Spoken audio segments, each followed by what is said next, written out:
Be sure to hop on over to the Spiritual Broadcast Network. It's the go-to place for all things spiritual. You'll discover internet television shows that you won't find anywhere else. You can also choose from hundreds of hours of spiritual documentaries and movies. You'll enjoy on-demand and live internet television programming 24/7. Best of all, we add new dramas, comedies, talk, and reality shows and more on a daily basis. So why spend countless hours searching the web when you can quickly find just what you want on the Spiritual Broadcast Network? Wisdom Through Action is a contemporary sea-influenced school teaching the work of personal inner development in the system brought to the Western world by G.I. Gurdjieff and P.D. Ouspensky. Mr. Ouspensky said, "The most important ideas and principles of this system do not belong to me. This is chiefly what makes them valuable, because if they belonged to me, they would be like all other theories invented by ordinary minds."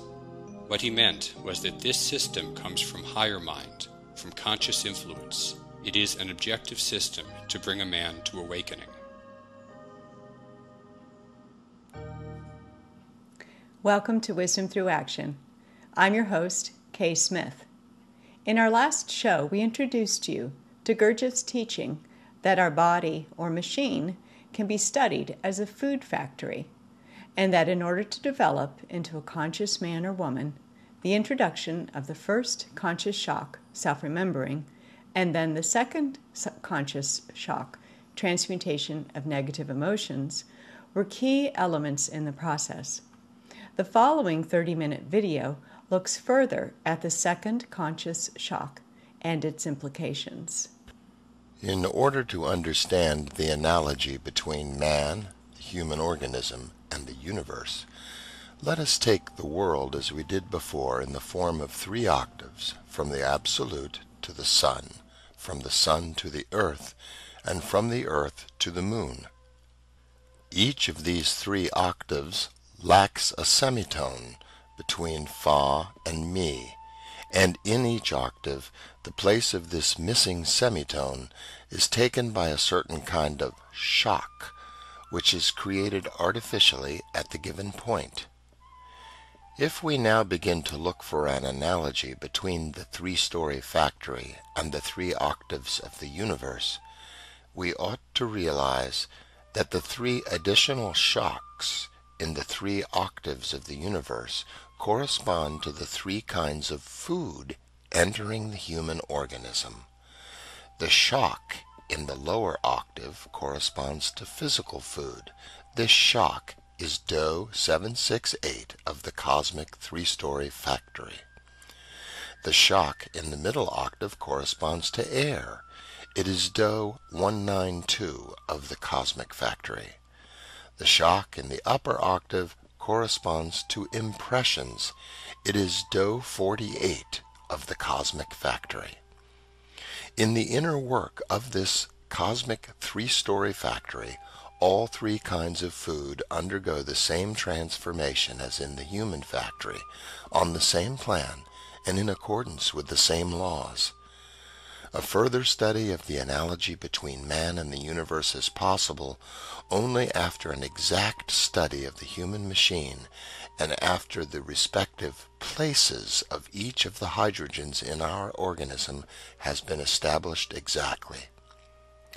This means that to proceed with any further study, we must find the exact purpose of each hydrogen. That is to say, each hydrogen must be defined chemically, psychologically, physiologically, and anatomically. In other words, its functions, its place in the human organism, and, if possible, the peculiar sensations connected with it must be defined. The study of the work of the human organism as a chemical factory shows us 3 stages in the evolution of the human machine. The first stage refers to the work of the human organism as it has been created by nature, that is to say, to the life and functions of man number 1, number 2, and number 3. The first octave, that is the octave of food, develops in a normal way to Mi 192. At this point, it automatically receives a shock from the beginning of the second octave, and its development goes on consecutively to C12. The second octave, that is the air octave, begins with Do 192 and develops to Mi 48, where it stops. The third octave, that is the octave of impressions, begins with Do 48 and stops there. Thus, 7 notes of the first octave, 3 notes of the second, and 1 note of the third octave represent a complete picture of the work of the human factory in its first, or natural stage. Nature has provided only one shock, that is, the shock received from the entrance of the second octave, which helps Mi of the first octave to pass to Fa. But nature did not foresee and did not provide for the second shock, that is, the shock that would help the development of the third octave and thereby enable Mi of the second octave to pass to Fa. A man must create this shock by his own personal efforts if he desires to increase the output of the fine hydrogens in his organism. The second stage refers to the work of the human organism when a man creates a conscious volitional shock at the point Do 48. In the first place, this volitional shock is transmitted to the second octave, which develops as far as Sol 12, or even further up to La 6, and so on, if the work of the organism is sufficiently intense. The same shock also enables the third octave to develop, that is, the octave of impressions, which in this event reaches Mi 12. Thus, in the second stage of the work of the human organism, we see the full development of the second octave and 3 notes of the third octave. The first octave has stopped at the note C12, the third at the note Mi 12. Neither of these octaves can proceed any further without a fresh shock. The nature of this second shock cannot be so easily described as the nature of the first volitional shock at Do 48. In order to understand the nature of this shock, it is necessary to understand the meaning of C12 and Mi 12.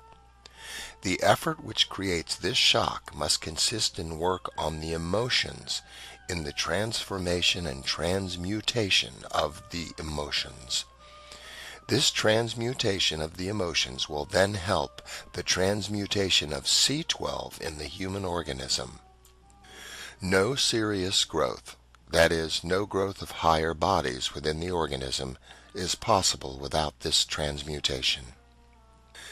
The idea of this transmutation was known to many ancient teachings as well as to some comparatively recent ones, such as the alchemy of the Middle Ages. But the alchemists spoke of this transmutation in the allegorical forms of the transformation of base metals into precious ones. In reality, however, they meant the transformation of coarse hydrogens into finer ones in the human organism, chiefly of the transformation of Mi 12.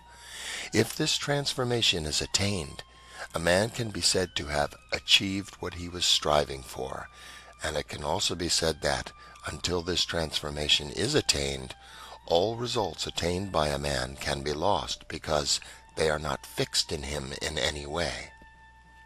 Moreover, they are attained only in the spheres of thought and emotion. Real objective results can be obtained only after the transmutation of Mi 12 has begun. Alchemists who spoke of this transmutation began directly with it. They knew nothing, or at least they said nothing, about the nature of the first volitional shock. It is upon this, however, that the whole thing depends.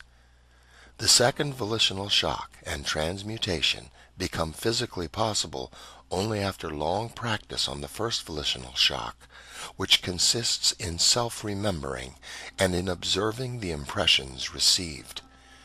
On the way of the monk and on the way of the fakir, work on the second shock begins before work on the first shock, but As Me-12 is created only as a result of the first shock, work in the absence of other material has of necessity to be concentrated on C-12, and it very often gives quite wrong results. Right development on the fourth way must begin with the first volitional shock and then pass on to the second shock at Me-12. The third stage in the work of the human organism begins when man creates in himself a conscious second volitional shock at the point Me-12, when the transformation or transmutation of these hydrogens into higher hydrogens begins in him. The second stage and the beginning of the third stage refer to the life and functions of man number 4. A fairly considerable period of transmutation and crystallization is needed for the transition of man number 4 to the level of man number 5. When the table of hydrogens has been sufficiently understood, it shows immediately many new features in the work of the human machine, establishing clearly before anything else the reasons for the differences between the centers and their respective functions. The centers of the human machine work with different hydrogens. This constitutes their chief difference. The center working with a coarser, heavier, denser hydrogen works the slower. The center working with light, more mobile hydrogen works the quicker. The thinking or intellectual center is the slowest of all the 3 centers we have examined up to now. It works with hydrogen 48. According to the third scale of the table of hydrogens. The moving center works with hydrogen 24. Hydrogen 24 is many times quicker and more mobile than hydrogen 48. The intellectual center is never able to follow the work of the moving center. We are unable to follow either our own movements or other people's movements unless they are artificially slowed down. Still less are we able to follow the work of the instinctive functions of our organism, the work of the instinctive mind, which constitutes, as it were, one side of the moving center. The emotional center can work with hydrogen 12. In reality, however, it very seldom works with this fine hydrogen, and in the majority of cases its work differs little in intensity and speed from the work of the moving center or the instinctive center. In order to understand the work of the human machine and its possibilities, one must know that, apart from these 3 centers and those connected with them, we have 2 more centers, fully developed and properly functioning. But they are not connected with our usual life, nor with the 3 centers in which we are aware of ourselves. The existence of these higher centers in us is a greater riddle than the hidden treasure which men who believe in the existence of the mysterious and the miraculous have sought since the remotest times. All mystical and occult systems recognize the existence of higher forces and capacities in man, although, in many cases, they admit the existence of these forces and capacities only in the form of possibilities, and speak of the necessity for developing the hidden forces in man. This present teaching differs from many others by the fact that it affirms that the higher centers exist in man and are fully developed. It is the lower centers that are undeveloped. And it is precisely this lack of development, or the incomplete functioning of the lower centers, that prevents us from making use of the work of the higher centers. As has been said earlier, there are 2 higher centers. The higher emotional center working with hydrogen 12 and the higher thinking center working with hydrogen 6. If we consider the work of the human machine from the point of view of the hydrogens which work the centers, we shall see why the higher centers cannot be connected with the lower ones. The intellectual center works with hydrogen 48, the moving center with hydrogen 24. If the emotional center were to work with hydrogen 12, its work would be connected with the work of the higher emotional center. In those cases where the work of the emotional center reaches the intensity and speed of existence which is given by hydrogen 12, a temporary connection with the higher emotional center takes place, and man experiences new emotions, new impressions hitherto entirely unknown to him, for the description of which he has neither words nor expressions. But in ordinary conditions, the difference between the speed of our usual emotions and the speed of the higher emotional center is so great that no connection can take place, and we fail to hear within us the voices which are speaking and calling to us from the higher emotional center.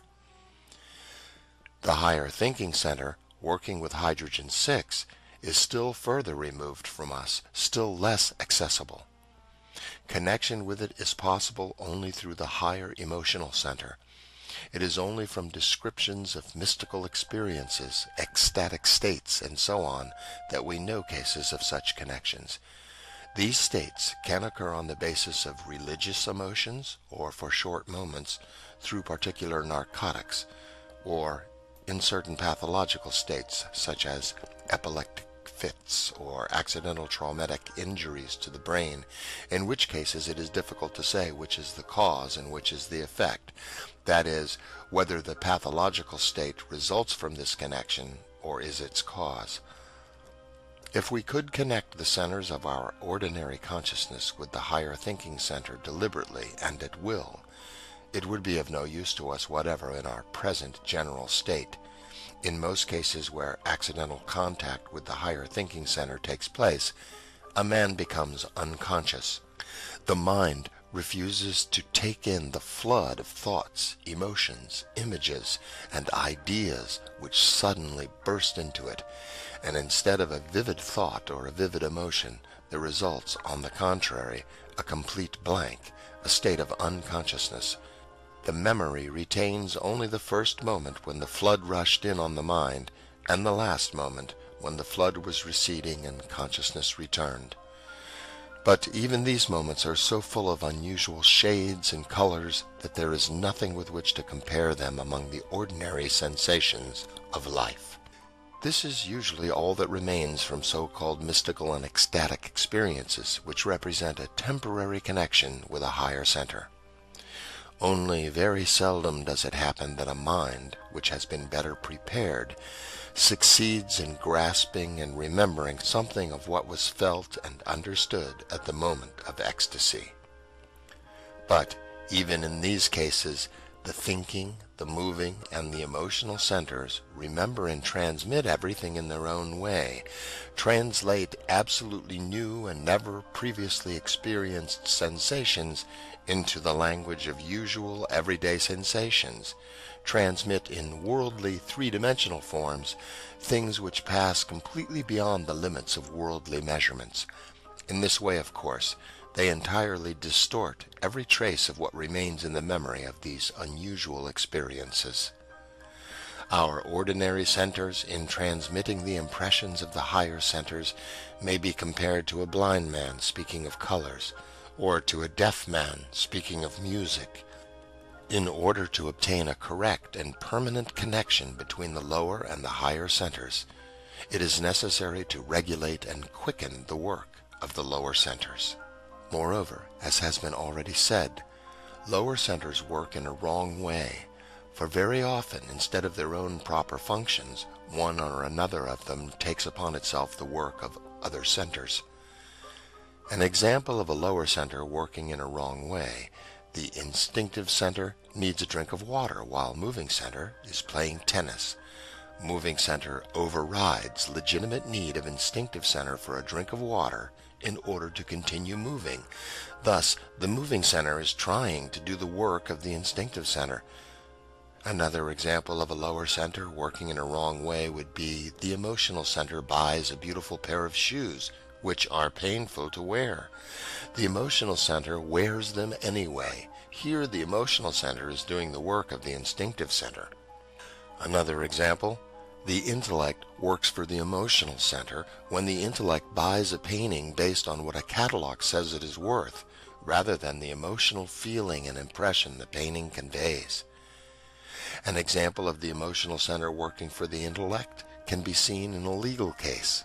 when rather than stepping sequentially and intellectually through the facts, the emotional center demands the right end result now and in its way.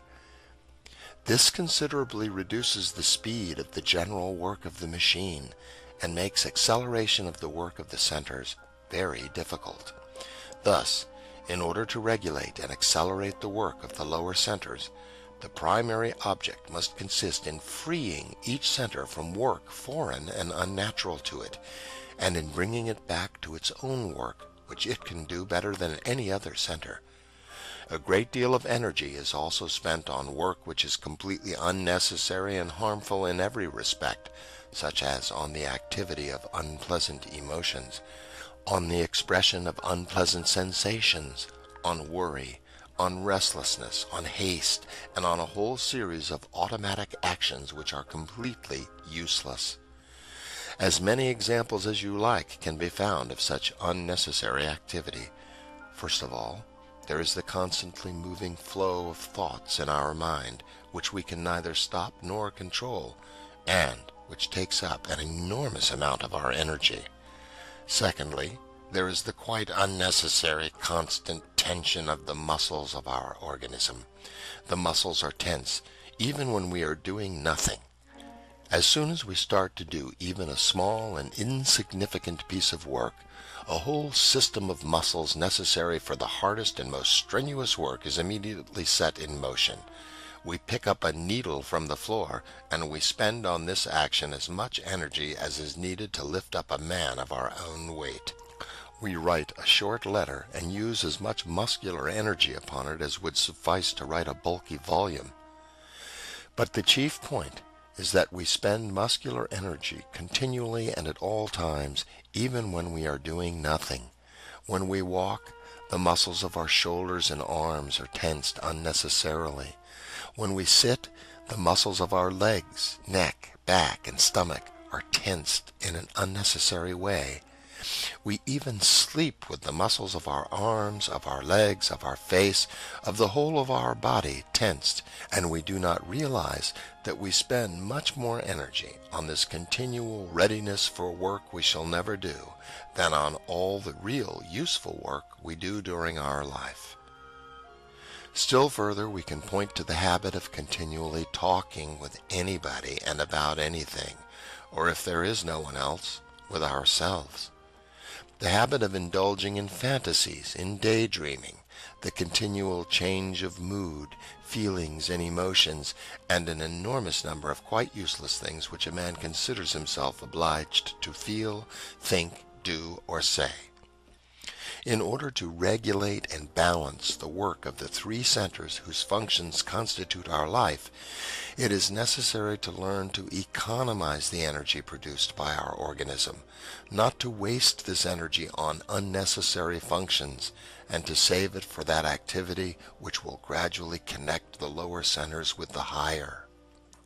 All that has been said before about work on oneself, about the formation of inner unity and of the transition from the level of man number 1, number 2, and number 3 to the level of man number 4 and further, pursues one and the same aim. What is called, according to one terminology, the astral body, is called in another terminology the higher emotional center, although the difference here does not lie in terminology alone. These are, to speak more correctly, different aspects of the next stage of man's evolution. It can be said that the astral body is necessary for the complete and proper functioning of the higher emotional center in unison with the lower, or it can be said that the higher emotional center is necessary for the work of the astral body. The mental body corresponds to the higher thinking center. It would be wrong to say that they are one and the same thing, but one requires the other. One cannot exist without the other. One is the expression of certain sides and functions of the other. The fourth body requires the complete and harmonious working of all centers, and it implies, or is the expression of, complete control over this working. What is necessary to understand, and what the table of hydrogens helps us to grasp, is the idea of the complete materiality of all the psychic, intellectual, emotional, volitional, and other inner processes, including the most exalted poetic inspirations, religious ecstasies, and mystical revelations. The quality of processes means their dependence upon the quality of the material or substance used on them. One process demands the expenditure, that is, as it were, the burning of hydrogen-48. Another process cannot be obtained with the help of hydrogen-48. It requires a finer, more combustible substance, hydrogen-24. For a third process, hydrogen-24 is too weak. It requires hydrogen-12. Thus we see that our organism has the different kinds of fuel necessary for the different centers. The centers can be compared to machines working on fuels of different qualities. One machine can be worked on oil residue or crude oil. Another requires kerosene. A third will not work with kerosene, but requires gasoline. The fine substances of our organism can be characterized as substances of different flash points, while the organism itself can be compared to a laboratory in which the combustibles of different strengths required by the different centers are prepared from various kinds of raw material. Unfortunately, however, there is something wrong with the laboratory. The forces controlling the distribution of combustibles among the different centers often make mistakes, and the centers receive fuel that is either too weak or too easily inflammable. Moreover, a great quantity of all the combustibles produced is spent quite uselessly. It simply runs out, is lost. Besides, explosions often take place in the laboratory which at one stroke destroy all the fuel prepared for the next day, and possibly for even a longer period, and are able to cause irreparable damage to the whole factory. It must be noted that the organism usually produces in the course of one day all the substances necessary for the following day. And it very often happens that all these substances are spent or consumed upon some unnecessary and, as a rule, unpleasant emotion. Bad moods, worry, the expectation of something unpleasant, doubt, fear, a feeling of injury, irritation, each of these emotions in reaching a certain degree of intensity may, in half an hour or even half a minute, consume all the substances prepared for the next day, while a single flash of anger or some other violent emotion can at once explode all the substances prepared in the laboratory and leave a man quite empty inwardly for a long time or even forever. All psychic processes are material. There is not a single process that does not require the expenditure of a certain substance corresponding to it. If this substance is present, the process goes on. When the substance is exhausted, the process comes to a stop. As said, inner growth, the growth of the inner bodies of man, the astral, the mental, and so on, is a material process completely analogous to the growth of the physical body. All the fine substances necessary for the growth and feeding of the higher bodies must be produced within the physical organism, and the physical organism is able to produce them provided the human factory is working properly and economically. Energies or matters existing in the outside world can only be understood or assimilated by man insofar as he already has corresponding hydrogens in himself. Thus, in order to become receptive to the higher matters or influences, he has to produce in himself sufficient corresponding hydrogens to set his higher centers working. From this point of view, self-study becomes the study of the working of different energies in oneself, of their present wastage in useless and harmful functions, and their possible accumulation for the purpose of self-development. So, our aim is to use our understanding of the food factory to develop our higher being bodies and become a completed man in the full sense of the word. We said previously that man is a half-developed being, that nature brings him to a certain point and leaves him to develop further through his own will and effort. We are each a chemical factory. The substances we ingest, the food we eat, the air we breathe, and the impressions we take in cause chemical processes to take place in the body. And if we add certain intentional efforts on our own, the distillation and refinement of these substances will be taken to a whole new level and bring one to awakening and the development of a permanent principle of consciousness, a soul. Every effort a man makes, he makes by will, and that is how he develops will. At the same time, as a man accumulates these higher energies, he must be ever on his guard not to lose them in a moment of passionate expression of negative emotions. He must not express negative emotions. On the contrary, he must transmute them also and turn lead into gold. It all starts with the effort to self-remember. If it is so desirable, why is it so difficult to do?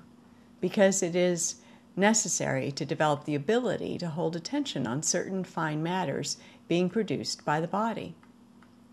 The process of digestion in man consists of the rarefication of the air, food, and perceptions he takes in. This matter is matter in a molecular state. It is volatile and difficult to control and contain. It is, however, subject to man's attention. Controlled attention is therefore the possible vehicle for self-consciousness. A man in second state, we call half-dream state or waking sleep, does not control his attention, and therefore this fine matter that is produced in him every day diffuses from him in all directions. We can almost see it diffusing from him in certain conditions. Every time something catches his attention, a pretty girl, a flashy car, gossip, a television program, the news, excessive talk, this energy passes out of him quite soon after it has been manufactured. This diffusing of man's finest energy may escape him as sex energy, explode from him as irritation, leak from him in self-pity or envy or competition. But most often it simply leaks from him in a state of fascination, in which he loses himself in a book, an object, a thought, or sensation, taking this fine energy along with it, sometimes leaving a man's body vacant of even the rudiments of psychic individuality. This state of fascination constitutes man's usual state. In more productive work, a man learns, by the use of attention, to keep his fascination in a certain direction. For example, a good shoemaker remains for an hour fascinated by the making of a pair of shoes. A politician remains fascinated by the delivery of his speech. A woman remains fascinated by the letter she is writing. Without this holding of attention, no good work of any kind can be done. There are three categories in this expenditure of fine energy, or fine matter. The matter may drift out of us from object to object, or it may be attracted to something which holds our attention, or we may intentionally hold our attention in one desired direction. Of these three, the best results are obtained when we intentionally hold our attention on something. All three of these are mechanical, and the outcome is that man can only be aware of one thing at a time. This is his ordinary state. He can be aware of either the person he is speaking to or of his own words. He can be aware of pain in his body or someone else's distress. He can be aware of a scene or of his own thoughts. Usually, he can be aware of himself in some way, thus losing attention on the outside world or vice versa. This is one of the reasons that love and sex have such an extraordinary power over men and women, because they they experience an intense awareness of themselves and another at the same time. This brings with it a foretaste of self-consciousness. One of the first techniques taught in fourth way schools is the intentional division of attention between oneself and the outside world. Techniques to build the will are necessary to maintain such divided attention over a long period of time. By long practice and constant exercise of will, the fine matter of awareness is not allowed to flow uninterruptedly in one direction, but is divided, one part being retained in oneself, while the other is directed outward toward whatever one is studying or doing. Thus, a person learns to be aware of himself in all his manifestations, speaking, feeling, acting, in relation to the outside world. It means that he or she is aware of himself or herself and their surroundings simultaneously. At first, a person can only maintain this for moments. Later, it can become more continuous. This state can never be mechanical. It is only maintained through will and effort. Otherwise, a man or woman finds himself back in fascination and imagination and may come to many hours later. In the first part of the Food Factory video, we talked about the need of two conscious shocks, the first one being self-remembering and the second being the transmutation of negative emotions. So what is self-remembering? It is not just thinking about yourself. It begins with dividing attention. Right now, try it with me. From my point of view, I'm aware of myself talking to you. I'm dividing part of my attention on you listening to me. I'm dividing a third part of my attention knowing that I am sitting in the presence of something higher. From your point of view, self-remembering would be that you are aware of yourself sitting where you are listening to me. The second part of your attention is being aware of me and what I am saying, and a third part of your attention is divided on yourself sitting in the presence of something higher. We continue to do the activity we are engaged in, yet still dividing attention. You can verify that self-remembering takes will and effort. The minute you lose yourself in something, you stop self-remembering and become mechanical again. It is necessary to develop the ability to self-remember, the first conscious shock, in order to be able to work on the second conscious shock, which is the transmutation of negative emotion, which is much, much more difficult. We have special techniques for learning to transmute negative emotions, which are individualized because people have different negative emotions that they struggle with. With the help of the knowledge of the Food Factory, you are learning more about yourself and more aware of your inner alchemy. If you try all possible means to self-remember, you will notice a difference between your state and the state of a man who does not try to remember himself. With self-remembering, Mr. Ouspensky says that we must only think about the definite fact that we do not remember ourselves, which means that we are asleep, and that we want to remember ourselves, which means to be awake. What is important is the fact that we are asleep, and the effort to awake is important. I'm glad that you were able to join me today. Keep practicing divided attention and self-remembering, and I will see you next time here on Wisdom Through Action.